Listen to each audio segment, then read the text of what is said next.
Bueno, la verdad es que hay un aspecto en el proceso electoral muy sensible, pero verdaderamente sensible. En las redes sociales vemos ataques personalísimos, ataques a la vida privada y a la vida pública que jamás habíamos visto antes. Por eso pregunto al presidente del Instituto Electoral y de Participación Ciudadana de Jalisco, Guillermo Alcaraz, ¿con qué criterio va a manejar el instituto la cuestión de la guerra sucia? Con los criterios que hemos obtenido de la actuación jurisdiccional en la materia electoral. Por ejemplo, cuando estos ataques se dirigen al ejercicio de la función pública, en aquellos casos de los precandidatos o candidatos que son antecedidos precisamente por la función pública, no se puede intervenir, ¿no? Al final están señalando el buen o mal ejercicio público y eso está dentro de lo que cualquier ciudadano puede señalar. Si los ataques van dirigidos a la persona, a su parte personal, entonces creo que estaríamos ante la posibilidad de guerra sucia como tal, así como lo señalabas, ¿no? En el caso, por ejemplo, que me gustaría puntualizar en este momento, de las instituciones, a partir de la última reforma, denigrar las instituciones sale del texto constitucional y por lo tanto parece que también podría entrarse a atacar a las instituciones. Sin embargo, yo insistiría, vamos a ser muy cuidadosos de que a la persona no se le ataque, en lo personal. Sí. Pero las instituciones son las que sostienen la estructura social y política y económica de este país. ¿Hay algún límite, hay algún detallito en el que pueda decir, oye, en esto no, o es abierta? Casi nos estamos refiriendo concretamente al ejercicio de los derechos de los propios partidos, ¿no? Entre partidos, el manejo que algún partido hace o no, la responsabilidad invigilando que pudiera tener y los señalamientos que entre ellos se hagan son válidos en este momento.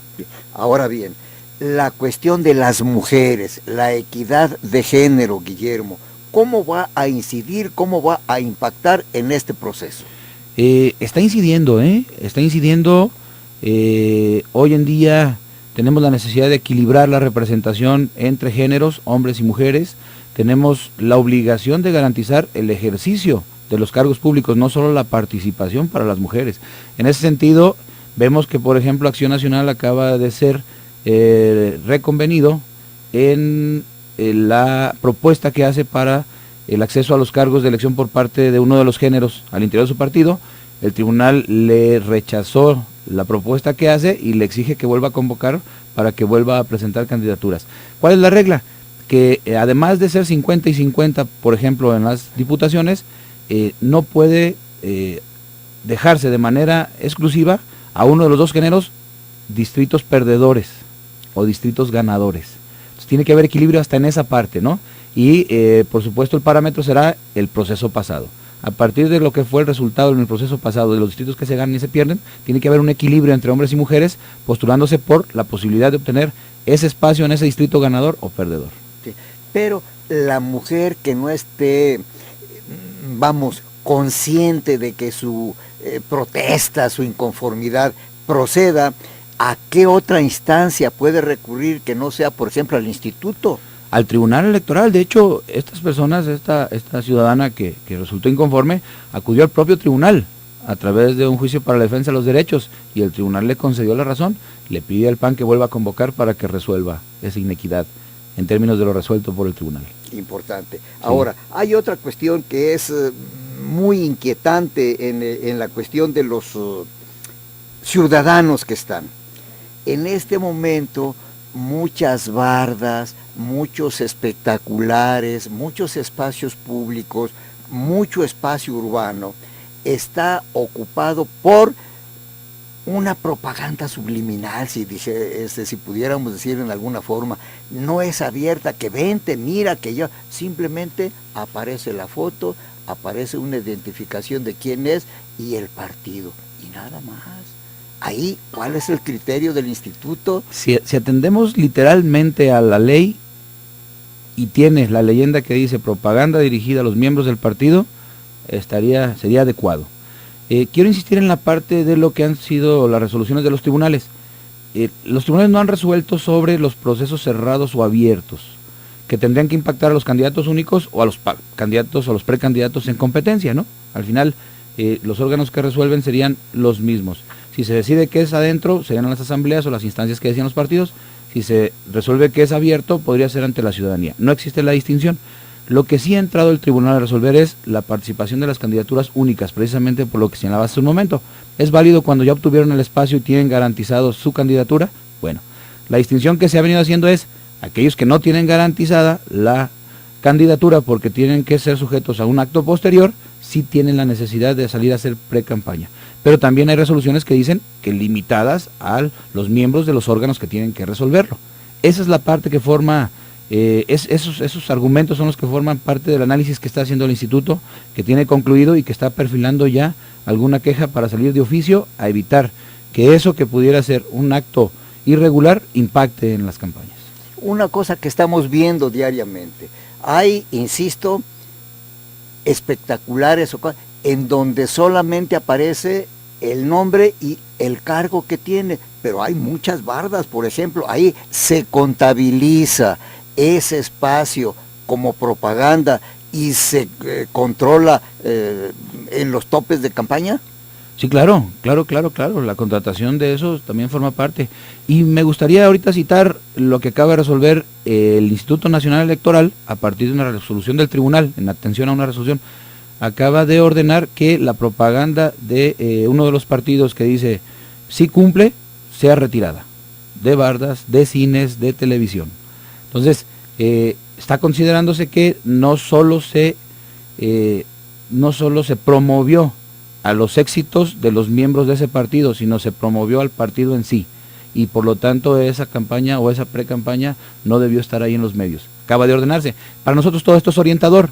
A partir de esa conducta, de eso que resuelven los tribunales, nos dicen de qué manera tendremos que actuar. Entonces, esos espectaculares que rebasan los límites de lo que es un acto de campaña o pre-campaña tendrán que ser retirados. Pero hay una cuestión, en este momento los partidos políticos como tales se están promoviendo en medios, ¿eso está permitido o no está permitido? Está permitido. Lo que pasó con este partido es que con el argumento de promover los logros de los miembros de los partidos, además estaba promoviendo el partido. Y de ahí es que dice, no, espérame, no puedes hacer una cosa pretendiendo que es una diferente. Y se ordenó que se bajaran las promociones. Importante. Guillermo Alcaraz Cross, presidente del Instituto Electoral y de Participación Ciudadana de Jalisco. ¿Qué diferencia ves tú con tu amplísima experiencia, la visión que tienes de muchos procesos, entre el proceso 2009 y 2015? Por supuesto, vemos un sistema nacional diferente, un sistema nacional precisamente que incluye a un órgano que de alguna manera va definiendo criterios y tiene atribuciones para normar la vida de los estados en términos electorales, y que ha limitado por supuesto la actuación del Instituto Electoral y de Participación Ciudadana en el caso de Jalisco y en el caso de las OPLES en el resto del país. Ellos de alguna manera han asumido la responsabilidad de algunas cosas como las casillas únicas, como la casilla única y la oportunidad que tienen ellos de ubicarlas, la integración de estas casillas, y nosotros nos quedamos con el seguimiento, con el acompañamiento de todo esto, auxiliando por supuesto, observando para que el impacto de esos procedimientos bien o mal desarrollados no vaya a impactar de manera negativa por supuesto en nuestra jornada electoral. En el tema jurisdiccional, sancionador, por ejemplo, nosotros ya no resolvemos las quejas que se presenten en torno a las precampañas, a las campañas, a la actuación de los actores en una contienda. Ya lo hace un órgano jurisdiccional, concretamente que es el Tribunal Electoral, entonces tampoco se nos quitó esa parte a los estados, ¿no? Sin embargo, todo este tipo de cosas, todas estas variantes que nos ofrece este nuevo sistema, ha permitido que salgan los contendientes en una campaña dinámica y sobre los límites de lo que pudiera o no hacerse, y es lo que nosotros tenemos que vigilar, evitar que estos actos que pudieran rebasar los límites de la propia ley impacten en la equidad de las contiendas, generen ventajas indebidas y que en ese sentido tengamos un procedimiento, un proceso electoral que se vea viciado, ¿no? Y que al final se resulte defectuoso. Entonces sí estamos limitados, pero no estamos imposibilitados. En lo personal, ¿tienes tu corazón inclinado hacia algún candidato o hacia algún partido? En lo personal saldré a votar con responsabilidad y ahí manifestaré mi preferencia electoral, por supuesto. porque mira, es que te preguntan lo siguiente, de que si como presidente tú vas a ser muy vigilante de revisar el gasto de los partidos y candidatos, o estarás atenido a que vaya alguien y te diga, oye, fíjate que está sucediendo. Sí, el gasto no me corresponde y entiendo perfectamente la pregunta. Nosotros salimos el día de antier a pronunciarnos sobre lo que tendrá que ser la actuación del instituto. ¿Por qué? Porque de alguna manera hay quienes a través de los medios están señalando que se están permitiendo cosas que al final rebasan los límites de la ley.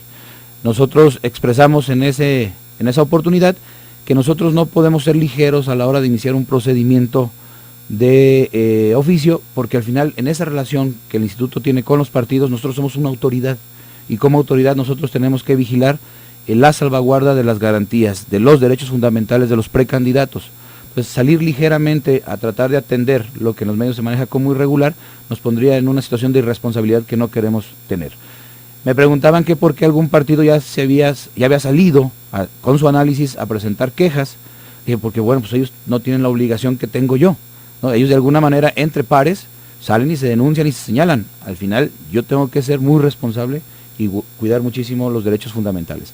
No obstante, concluimos ya nuestro análisis y en los próximos días estaremos haciendo lo que nos toca para evitar precisamente que esto, que pudiera ser irregular, impacte. Si al final nosotros equivocamos nuestra postura, será el tribunal quien resuelva si lo hicimos de manera adecuada o no, pero omisos no seremos de ninguna manera, seremos responsables y es muy diferente. Bien, porque hay observaciones en el sentido de que si Guillermo Alcaraz está predispuesto a favor o en contra de algún partido o candidato, y segundo, si en un momento dado le va a temblar la mano para aplicar la ley en caso de que compruebe que hay faltas.